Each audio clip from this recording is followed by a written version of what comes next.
คันสมหมดแดงว่าวที่ใส่อยู่มันสิซุกเลยกูได้มีหอมบัวบ่ปลูกเองบ่โอ้ไผสิไปปลูกให้ชื่อดีทักทายสบายดียามค่ำเนาะมื้อนี้อากาศหนาวมาเบิ่งวิธีเฮ็ดก้อยไก่กับเชฟคอนเชฟป๊อกเชฟปอดเชฟซอยหาวินคือพวกเขาวิน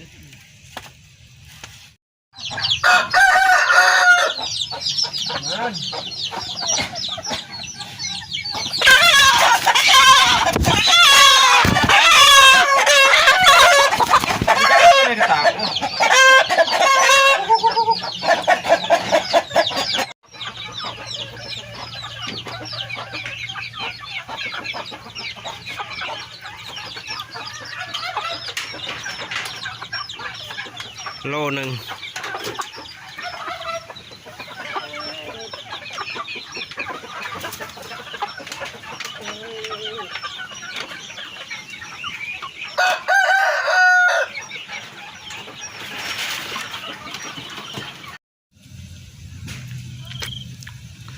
ลาบไก่ตอนแรงๆป้าตัวไผ่จนทั่วคนหมอ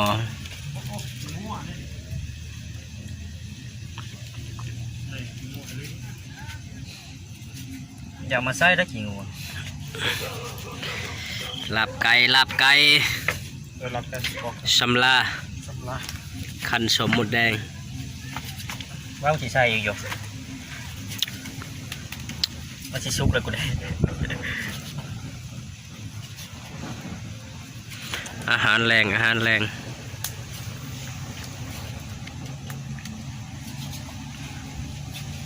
ใส่ส้มแล้วนะครับน้ำต้ม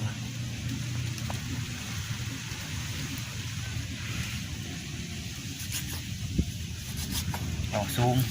อยู่ใส่ฉบับละครเอาแล้วนะ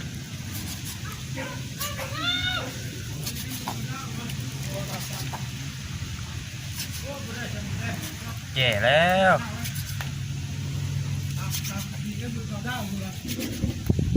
ใช้ทีมงานแพ้หมดแดงเงินมาแล้ววะปิดยากเลยสุดยอดเลยลูกพี่ได้มาเลยได้อ๋อนี่หมดแดงแล้วมาใส่ก้อยไก่ไหลทดตัวสะพอนขาดบ่ได้หมดแดงหมดสมต้มแล้วไหมดำห่อนเลยห่อนแล้วห่อนลวกเอาหนังมันพอมันติดลวกเลยตับมาดิตับ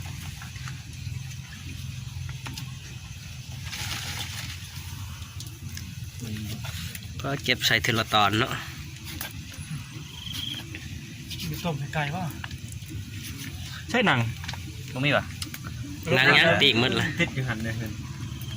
ลงเบิดเลยนะโอ้แบบเซฟจะไปหาบวงสดเลยมีบวงเอามาส่งกันชาวบ้านต้มไก่ใส่สมแดงยังดูปักยังมีละถ้วยย่างใช้เบอร์พักยังเมนูเด็ดเด้อมื้อนี้เด้อไม่ตุกปลานะก้อยไก่ย่ำหนาวมันอยากดนแล้วเป็นประเทศAFCเบิ้งมันเลยอยากกินต้มไก่วะกูจะไข่ใส่เลยใส่ละต้มบ่ได้หัวสิไข่ผมก็ใส่แล้วใช่แล้ว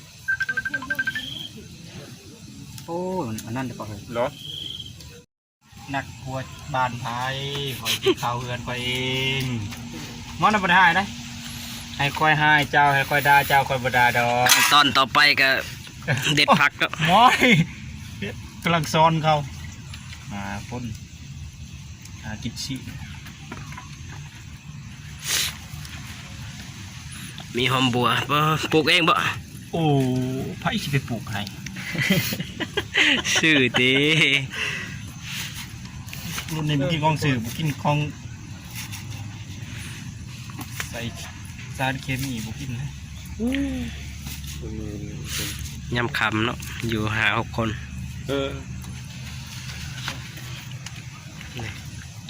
กินเขา ก้อยไก่เขาใส่บ่ปลาแดกเชฟ ใส่แล้วเว้ยขาดปลาแดกกับเบิด ปลาแดกสุกหรือปลาแดกดิบ ดิบก็ได้ชุกก็ดี ได้หมดตัวได้แซ่บกว่า เสียเบิด เผ็ดเครื่องปรุงมีเผ็ดข้าวคั่วเกลือแป้งนัว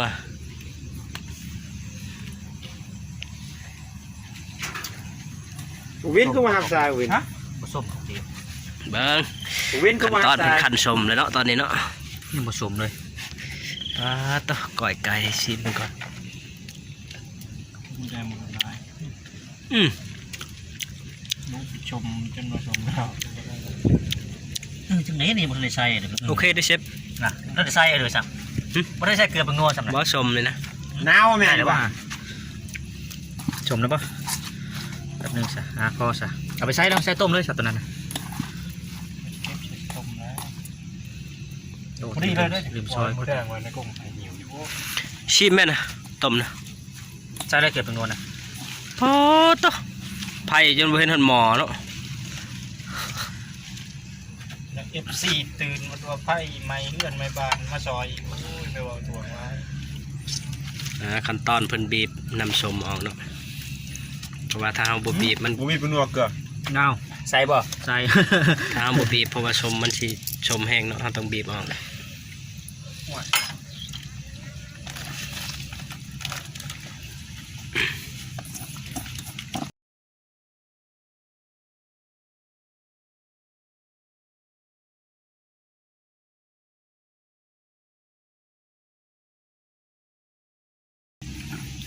ถ้าเบิ่งถ้ารุ่นตอนต่อไป หลังจากที่ทำปรุงแล้วมันจะเป็นอะไรเนาะ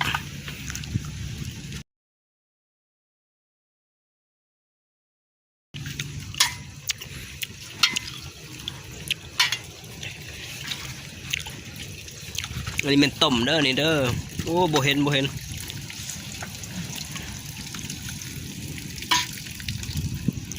อแล้วผล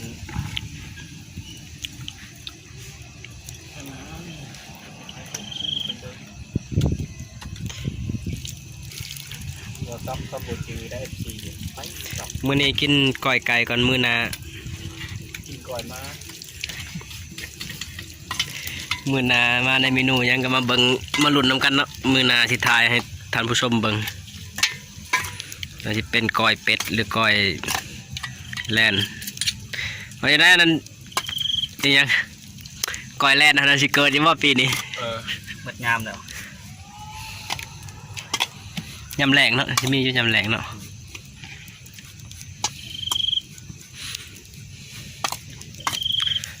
เบิ่งก็ได้ใช้ยังเลย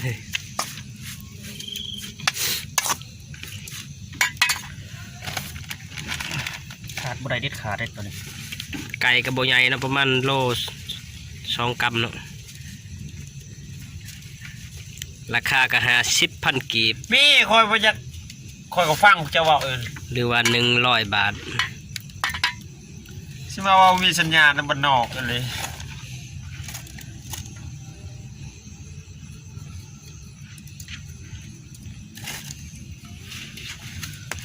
เชฟเพิ่นกำลังใช้เครื่องปรุงข้าวคั่วแป้งนัว เจ้าว่าผมชูรสก็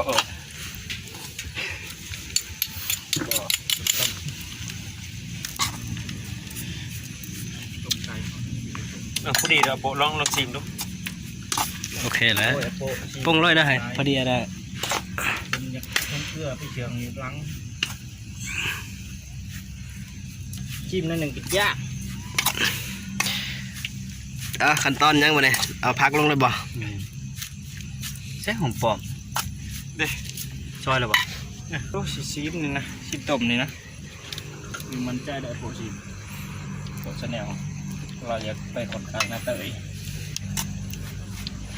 เรียบร้อยใส่ผัก ผมเล่นเกมเลยเนาะหันบ่ฮับชายจะสับบาวตัวหา จาก ใช้ทีมงานเฮ้ย จางปะ เฮ้ไพ่น่ะโทรบ่ จางตรงไหนจางก่อนใส่เองไหมครับนะใส่จะต้ม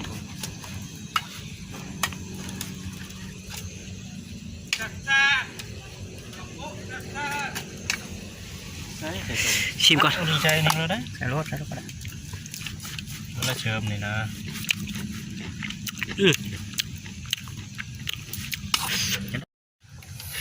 สำเร็จลุย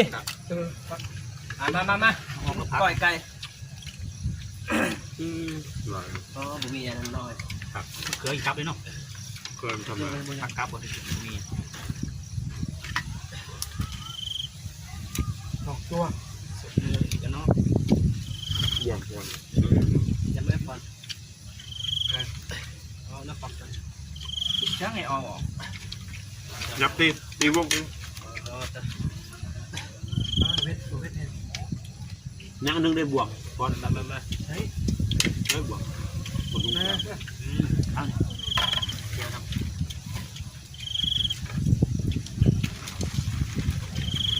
บวกโปรตีนจ้ะ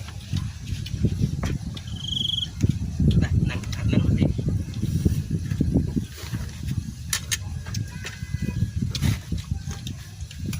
เอาอยู่ในมี มังบะพุ่ง มีอะไรเนี่ย แบบหน่วยแล้วเหรอ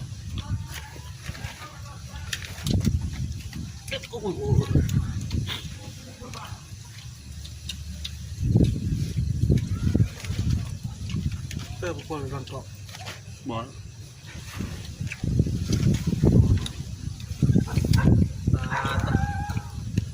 ใจอยาก นี่คนบางเกาะอย่าบางคนเอฟซีเหมือนเด็กเว้น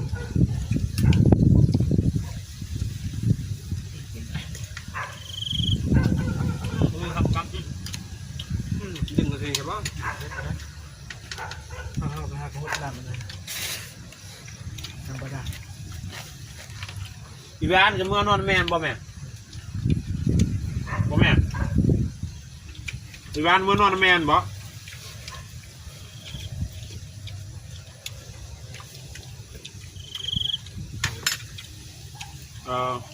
ลายเติบแล้ว บ่ตาเฮ็ดถึงกันบ่แม่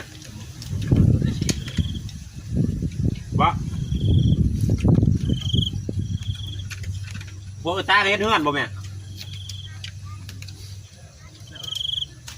มาเด้อ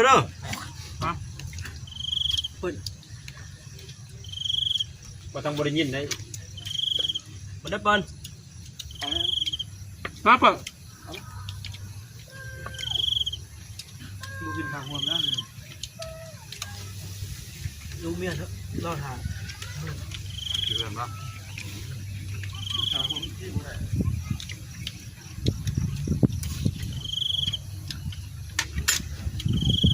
เดี๋ยวก็จะมาเริ่มมึงแล้วกดก่อนเดี๋ยวเอฟซีตะเบะไว้อยู่ห้อง อยู่กับพายหลายบท มีคนเลิกว่ะยังก้มกินเขาทางใจลงไปมาทาใส่ปุ๋ยบุคคลใช่เด้ กิน2 คน กิน2 คนโถ ไปซื้อปุ๋ยอยู่สวรรค์ ปุยใหญ่แล้วอยู่สวรรค์ปุย กิน แหล เขา ม กินเขา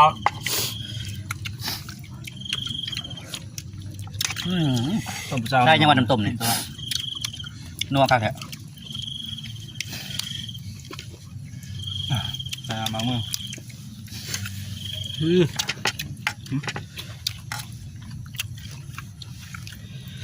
แบบเดียว บ้านน้ำเจ้าครับ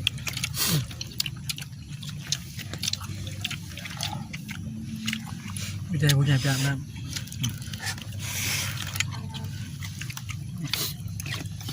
แม่ยังล้นสิได้ยินหวังโทรศัพท์ ใช้ใบมะเขียบน้ำจังนัวเนาะ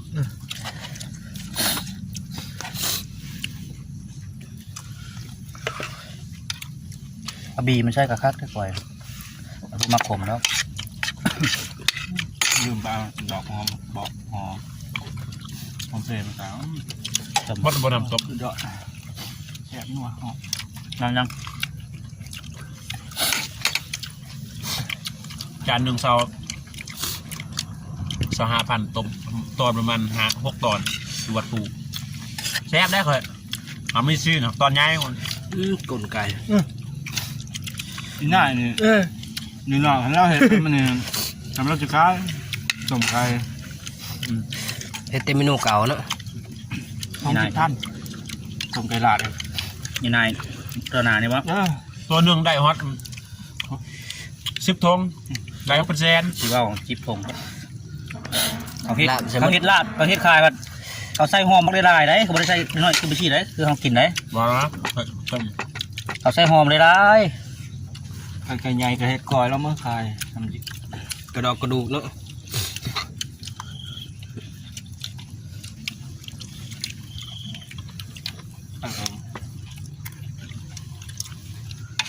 ไก่พันเดือดร้ายก็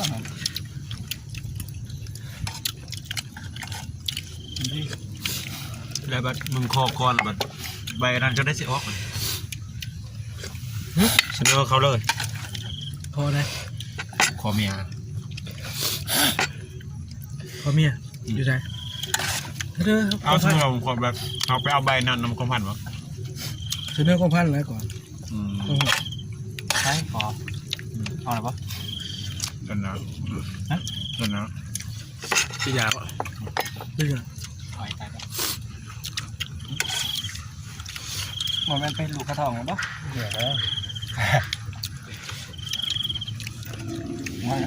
เอาดอกวันมา